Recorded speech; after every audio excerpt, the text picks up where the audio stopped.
Là, il y avait les deux Valenciennes de la soirée, Madani, Bouchra. C'est la première fois que je vois des Arabes qui parlent avec l'accent ch'ti. J'adore Valenciennes. Je suis pas venu pour rien ce soir. Je suis super content. Pourtant, moi, je suis quand même celui qui voyage le plus de ma famille. Parce que déjà, bouger jusque Valenciennes, c'est déjà en soi un voyage. Vous savez, nous, les vacances, pour ma mère, c'est tout dit pareil. Hein. Elle a un camping elle a un mobilhome au camping de la Vache Verte à Conchilotan, près de Perques-sur-Mer. Ça suffit bien, quoi. Il y a une seule personne dans ma famille qui a pris l'avion, c'est mon ex-beau-frère Kevin, qui lui était parti en Thaïlande pour se vider l'esprit. Ouais. On a tous compris pourquoi c'est mon ex-beau-frère Kevin. Mais lui, c'est tout pourri parce que comme il a pas de sous, il est parti de l'aéroport de Charleroi. Et Charleroi, c'est pas très loin d'ici, quoi. Charleroi, c'est triste, quoi. Il y a quoi à visiter? Il y a la cave de Marc Dutroux, c'est tout, quoi. Ah non, c'est triste. Et moi, en fait, ce qui se passe, c'est que l'année dernière, je suis parti pour un grand voyage. Voilà. Je suis parti vivre 1 an à l'étranger, en Australie. J'ai dit ça à ma mère, elle dit, oh là là, ah, tu vas revenir, tu vas être bilingue. Je dis, je suis pas bi, moi, n'importe quoi. Je t'ai déjà dit, Donovan, c'était juste pour essayer. Hein. C'était un accident. Bah ouais, bah non, mais... C'est quand même elle qui m'a dit, tant qu'on n'en a pas goûté, on peut pas dire qu'on n'aime pas, quoi. Et donc ma mère dit, oh là là, mais tu vas aller en Australie, mais c'est super loin, oh là là. Et je fais, et moi je dois partir, est-ce que tu peux me déposer? C'est l'aéroport Charles de Gaulle. Je dis, quoi? Tu vas voir Charles de Gaulle, oh la chance, oh là là, bah, je viens. Elle a absolument voulu venir. Donc dans la voiture, il y avait tout le monde. Hein. Dans la voiture, il y avait moi, ma soeur, ma mère, ma grand-mère. Donc on était 2, quoi, puis on est parti. Et elle était excitée comme une pute, hein, vraiment. Ah oui, comme une pute, hein, vous connaissez pas ma mère. Hein. Donc elle était là, ouais. Elle arrive, elle collait sa fenêtre, tu sais, quand elle arrivait au niveau du parking, elle était sa tête collée à la fenêtre de la Clio. Elle était là, oh là là. Et même le parking est plus grand que le parking d'Auchan et le Godot, dis donc. Elle était impressionnée, on arrive, on se gare sur les places du Capet. Elle me dit, t'as pas le droit de faire ça. Je dis, t'inquiète, maman, je suis sorti, j'ai commencé à boiter. Je dis, voilà comment éviter 135 €. Hein. On rentre. Ma mère, elle en peut plus. Oh là là, il est où? Je dis, bah alors c'est porte 5. Elle dit, mais non, moi je m'en fiche de ton avion. Moi je veux voir Charles. Je dis, t'es quand même pas sérieuse. Tu veux voir qui est le Charles? Bah Charles de Gaulle. Je dis, mais il est mort, maman, enfin. Il est mort pendant le débarquement de Normandie, tout le monde sait ça, maman. Je dis, ah bon, non. Oh là là, bah non, bah c'est... Bah on va voir sa tombe alors. Je dis, mais quelle tombe tu parles? Bah c'est pourquoi ça s'appelle l'aéroport Charles de Gaulle. Mais ça n'a rien à voir avec sa tombe, ça s'appelle l'aéroport Charles de Gaulle parce que il était président. Elle me dit, c'est quoi le rapport entre un aéroport et un président? Je dis, j'en sais rien, maman, c'est parce que c'est un bâtiment public. C'est comme le lycée Saint-Exupéry. Elle me dit, mais Saint-Exupéry, lui, c'était un pilote d'avion, alors pourquoi c'est pas l'aéroport Saint-Exupéry? Je dis, moi, j'en sais rien, maman, c'est parce que l'aéroport Saint-Exupéry, il existe déjà, tu sais, c'est l'aéroport de Lyon. Elle me dit, Saint-Exupéry, c'est pas des lions, c'est des moutons qui dessinent. Mais c'est lesquels de moutons tu parles? Elle dit, bah, le mouton, on va dire le petit prince. J'ai le parc des princes, maman, c'est à Paris. Elle me dit, je parle pas du parc des princes. Je te parle de l'aéroport Charles de Gaulle. Je vais attaquer, maman, tu me saoules, hein, oh.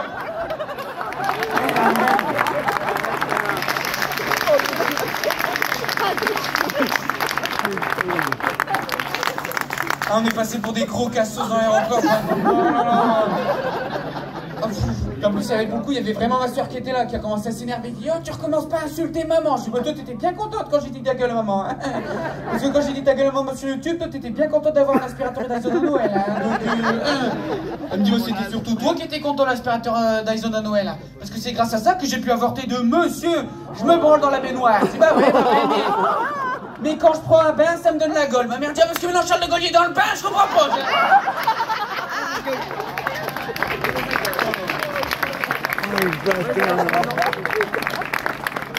Donc on arrive bientôt, tu sais, au niveau de la porte d'embarquement. Et là, je commence à l'entendre. Je commence à me retourner. Les chutes du Niagara. Franchement, elle aurait pu donner à boire à toute l'Afrique. Je dis, maman, arrête de chialer. Arrête de chialer, maman.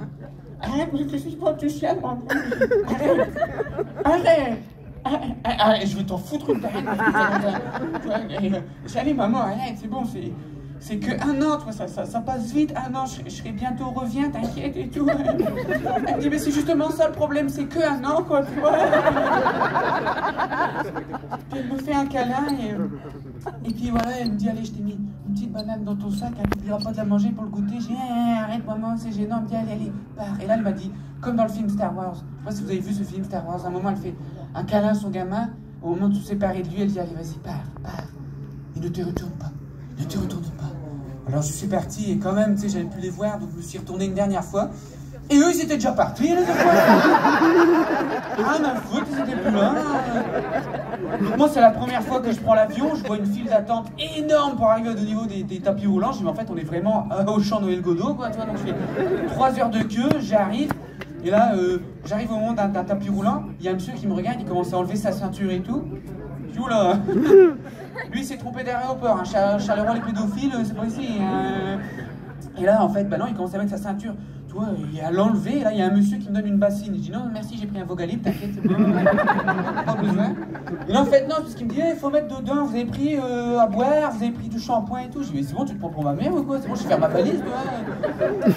Et non, en fait, il faut enlever tous nos trucs liquides, parce que 70 ans qu'on pouvait faire une bombe, tu vois. Il m'a pris pour MacGyver, j'en sais rien, tu vois. Donc, je mets mon sac à dos, on traverse le truc de sécurité, on arrive de l'autre côté, et là, le monsieur il dit, c'est à qui c'est qui a oublié son sac rose? Et c'était le petit vieux avec la ceinture. Donc il dit, c'est à moi, c'est mon sac. C'était un sac Dora l'exploratrice tout rose, je me suis foutu de sa gueule, tu vois. Et il me dit, rigolez, c'est le sac de ma fille qui est morte. Histoire vraie, hein, histoire vraie. Il dit, ouais, voilà, on était au camping avec le camping-car, j'ai fait une marche arrière, je l'ai pas vu. Je dis, franchement, il y avait quand même quelque chose de plus simple à faire pour récupérer le sac. Hein. La présidente, mais s'il aime bien.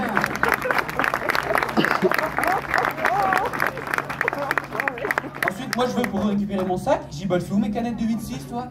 Et là, le monsieur dit, non, vous n'avez pas le droit de monter dans l'avion avec. J'ai dit, ah bon, moi je pensais que c'était juste pour le contrôle, toi. Il fait, non, vous n'avez pas le droit, donc c'est soit vous les buvez ici, soit vous les prenez pas. Je dis, il me connaît mal, lui. Et je t'ai enchaîné les 6 canettes, rien à foutre. Ah, j'étais dégoûté. Là, franchement, ça m'est séché parce que je voulais les garder pour le goûter. Tu vois, il me dit, vous pouvez toujours prendre votre banane. Je dis, non, rien à foutre de la banane. Toi. Et je dis, donc moi je fais comment là pour dans l'avion pour patienter? Il me dit, bah, vous avez la zone duty free, c'est une zone où il n'y a pas de TVA. Donc moi je rentre dedans, et donc forcément, une zone où il n'y a pas de TVA, ils vendent quoi?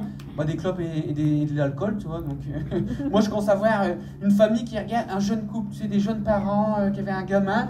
Puis le père il dit, je vais chercher pour acheter des cigarettes. Je dis, madame, méfiez-vous, mon père a dit la même chose, il n'est jamais revenu 20 ans plus tard. Et bref, on arrive, c'est enfin au moment de monter dans l'avion. Un bon avion, tu sais, pour faire Paris-Sydney, 20 heures. 20 heures 20 heures d'avion, vous vous rendez compte? Vous savez compter jusque 20 à Valenciennes? Non, je crois pas. 20 heures. J'arrive, ça va être long, et je vois qui à côté de moi? Les jeunes parents avec le gosse de 5 mois. 5 mois pour faire un vol de 20 heures. Le gamin, il a chialé tout le vol. Tout le vol, il pleurait. J'ai regardé, il fait, mais c'est les tympans, il y a mal. Mais pourquoi tu l'emmènes au bout du monde? C'est pour faire quoi? C'est quoi le projet? C'est pour que quand tu rentres, il regarde les photos. T'as vu? Hein? T'as vu ça? C'est fiston sur les épaules de papa. Tu veux qu'il réponde quoi, le gamin? Il y a 5 mois, tu veux qu'il enlève sa tutute? Ah ouais, moi je me souviens surtout de l'économie, comme toute l'agriculture locale et touristique. Enfin, j'en sais rien, mais tu dis, c'est quoi le projet? Il y avait que bref, j'en avais marre. Au bout d'un moment, j'ai pété un câble, je suis allé au niveau de la porte de secours, j'ai ouvert, ils se sont fait aspirer dehors, j'ai refermé. Et là, tout le monde m'a applaudi dans l'avion. Bravo. Ah, j'avais sauvé tout le monde, là. Ah, j'étais un héros. J'étais là, ouais, puis d'un coup je sens que ça me secoue. Bon, je me réveille, et là c'est l'hôtesse de l'air qui est là. Poulet au poisson, vous avez pas des frites plutôt, donc 20 heures, c'était long, 20 heures, j'avais rien à faire. Alors s'il y avait un petit écran devant moi, je pouvais regarder des films nuls ou alors jouer à des jeux. J'ai joué à Qui veut gagner des millions. Donc bon, je suis pas allé très loin, hein, parce que bah, la culture dans ma famille, c'est comme la confiture, hein. On n'en a pas, on a du Nutella, donc bon, je suis arrivé à la question 4, tu vois, et donc j'ai fini mes questions, j'appuie sur le bouton de l'hôtesse de l'air, elle fait, oui, je peux vous aider? Je fais, bah ouais, voilà, je viens de jouer à Qui veut gagner des millions, et là, je vois, j'ai gagné 1000 €, je voulais savoir comment je les retire, quoi. Et elle est morte de rire, elle me dit, oh là là, 20 ans de carrière, on me l'avait jamais faite, celle-là. Bon, on va les prendre à la paye du pilote, hein, ouais. MDR. Et du coup, mes 1000 balles, rien du tout. J'arrive enfin au bout de 20 heures, je suis fatigué, tu vois. Et moi, j'étais là en mode, allez, nouveau départ en Australie, je vais enfin être tranquille. Et je vous jure que c'est vrai, j'arrive, il y a des Australiens, ils me reconnaissent. Pas des Français qui vivent là-bas, des Australiens. qui m'ont vu, qui ont fait oh, please, Ed Sheeran, come on, be the selfie. Ouais, ok. Ouais, c'est comme ça qu'on dit Jojo Bernard en anglais, tu vois, j'en sais rien. Super bien, et donc je fais la file d'attente, tu vois, pour la douane. Et tu sais, la douane, il te donne une petite feuille de contrôle. Et je sais que j'ai rien à me reprocher, mais ça fait un petit peu peur. Parce que moi, j'ai beaucoup regardé Douane sous haute surveillance. J'ai vu cette émission. En plus, c'est une douane australienne. Et à chaque fois, c'est des Chinois qui arrivent. Et on dit, vous avez de la drogue dans votre sac. Et en fait, c'est juste du truc pour fourrer les nems, quoi. C'est des trucs, on sait pas ce que c'est, mais on croit que c'est de la drogue. Toi, et moi, je commence à avoir un petit peu peur, tu vois. Et donc, il y a un papier. Et donc, je le remplis en disant que j'ai rien à déclarer. Et là, contrôle aléatoire, monsieur, venez ici. Pourtant, c'est bizarre, je suis pas un arabe, tu vois, donc j'avais pas l'habitude, toi, il fait, monsieur, on va contrôler et tout, vos papiers. Est-ce que vous avez 10 000 € en cash sur vous? Je dis, bah non, j'aimerais bien, tu vois.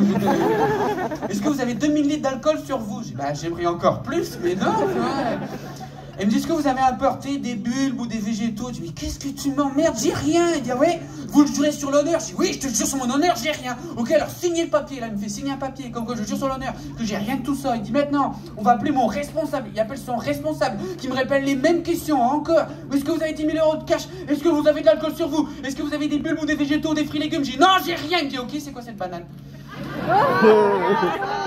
2000 $, c'est une histoire vraie, j'ai dû payer 2000 $ d'amende parce que j'avais importé illégalement une banane et je l'avais oublié, je voulais pas, cette banane était devenue noire et du coup j'ai dû payer 2000 $ d'amende et j'ai même pas pu la manger. Dites-vous, ils l'ont jeté devant moi et là je vous jure, j'étais à peine arrivé que la France elle m'avait déjà manqué, quoi. Voilà. Merci de m'avoir écouté, Valenciennes, merci beaucoup. Merci beaucoup et faites du bruit pour le MC de ce soir, Monsieur Carl Descamps.